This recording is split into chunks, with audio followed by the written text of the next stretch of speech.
নমস্কার বন্ধুরা, আশা করি সবাই ভালো আছেন। আজকে আমি একটি ভেজ রেসিপি আপনাদের কাছে শেয়ার করব।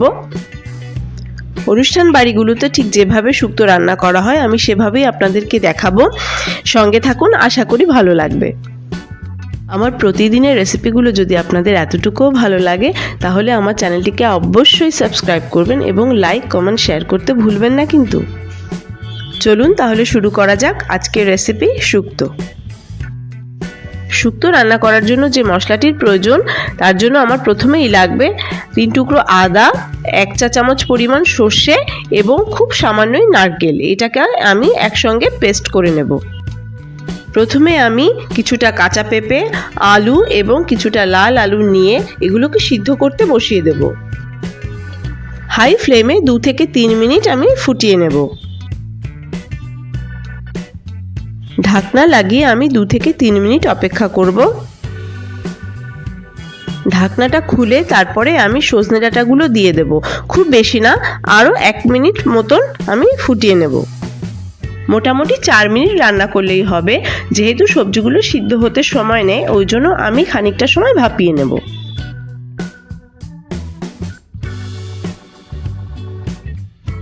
এবারে সব সবজিগুলোকে আমি আস্তে আস্তে প্যান থেকে তুলে নেব। সবজি সিদ্ধ করা যে স্টকটা রয়ে গেছে এটি ফেলবো না, এটি আমি রান্নায় ব্যবহার করব। এবারে আমি রাঁধুনি, মৌরি এবং জিরে এই মশলাগুলো 1/2 চা চামচ পরিমাণ ড্রাই রোস্ট করে নেব। মশলাগুলো ভাজা হয়ে গেলে যখন মিষ্টি ফ্লেভার ছাড়বে তখন এগুলো তুলে নিয়ে আমি সব একসাথে গ্রাইন্ড করে নেব। এবারে আমি মূল রান্নায় চলে এলাম। কড়াইতে আমি একটু বেশি করেই তেল দিয়ে নিয়েছি, তার কারণ আমি সব সবজিগুলো যে বাকি সবজিগুলো আছে সেগুলো ভেজে নেব। প্রথমেই আমি কড়াইতে বড়ি দিয়ে দিয়েছি, একটা ডালের বড়ি। বড়িগুলোকে একটু লাল লাল করে ভেজে তুলে নেব। তারপরেই আমি দিয়ে দিলাম লম্বা লম্বা করে কেটে রাখা বেগুন। বেগুনগুলোকেও লাল লাল করে ভেজে তুলে নেব।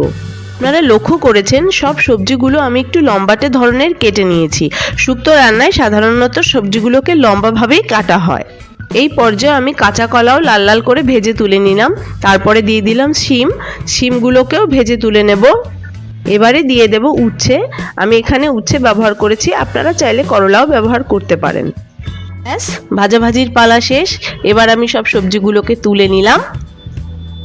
কড়াইতে আমি 3 টেবিল চামচ পরিমাণ তেল দিয়ে নিয়েছি। এবার ফোড়নের জন্য ব্যবহার করব তেজপাতা, 5 ফোড়ন আর খুব সামান্য পরিমাণে জিরে। এবারে যে পেস্টটি বানিয়ে রেখেছিলাম আদা, সর্ষে এবং নারকেলের, সেই পেস্টটি দিয়ে ভালো করে কষিয়ে নেব। যেহেতু এই মশলাটির মিশ্রণে নারকেল দেওয়া রয়েছে এই জন্য একটু ভালো করেই কষাতে হবে, লাল লাল করেই কষাতে হবে। তারপরে আমি যে সবজিগুলো সিদ্ধ করে রেখেছিলাম সেগুলোকেও দিয়ে দেব। সবজির সঙ্গে মশলাগুলোকে ভালো করে নাড়িয়ে চাড়িয়ে মিশিয়ে নেব। মশলার সঙ্গে সিদ্ধ করা সবজিগুলো মেশানো হয়ে গেলে একে একে ভাজা সবজিগুলো আমি এর মধ্যে অ্যাড করব। তারপরে পরিমাণ মতন লবণ আমি এখানে দিয়ে দেব। লক্ষ্য করেছেন এর আগে আমি কোনো রকম লবণ ব্যবহার করিনি, তাই এখন পরিমাণ মতন লবণ এবং 1 চা চামচ পরিমাণ চিনি এখানে মিশিয়ে দেব। ব্যাস, সবজির সঙ্গে মশলাগুলো ভালো মতনই মিলেমিশে গেছে।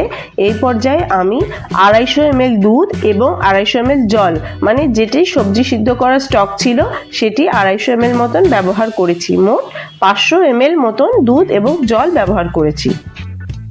এবারে ঢাকনা লাগিয়ে আমি মোট 5 মিনিট মতো সবজিগুলোকে ফুটতে দেব। সবজিগুলোকে সিদ্ধ হতে আমি 5 মিনিট সময় দেব। লক্ষ্য করেছেন সবজিগুলো অলমোস্ট সিদ্ধ হয়ে গেছে। দুটো উপকরণ কিন্তু এখনো অ্যাড করা বাকি আছে, সেগুলো আমি একে একে দিয়ে দেবো। এক হচ্ছে বেগুন এবং সেকেন্ড হচ্ছে বড়ি। এইগুলো দিয়ে ভালো করে মিশিয়ে দেব। যে মশলাগুলোকে আমি ড্রাই রোস্ট করে রেখেছিলাম সেই মশলাগুলোকে আমি উপর থেকে ভালোভাবে ছড়িয়ে দেব। এবারে আলতো হাতে সবজিগুলোর সঙ্গে মশলাগুলোকে ভালো করে মিশিয়ে দিতে হবে। সব শেষ পর্যায়ে এর সঙ্গে 1 টেবিল চামচ পরিমাণ ঘি মিশিয়ে দিলেই রেডি হয়ে যাবে শুক্তো। খুব ইজি ওয়েতেই আমি আজকে রেসিপিটা আপনাদের সামনে শেয়ার করলাম। আশা করি আপনাদের খুব ভালো লেগেছে। যদি ভালো লেগে থাকে তাহলে এই রেসিপিটা অন্যদের সঙ্গেও শেয়ার করবেন আর আমাকে কমেন্ট করে জানাতে ভুলবেন না কেমন লাগলো আজকের রেসিপি। আগামী রেসিপি দেখার অনুরোধ রইল। সকলের সুস্বাস্থ্য কামনা করে আজকের মতো বিদায় নিচ্ছি। টাটা।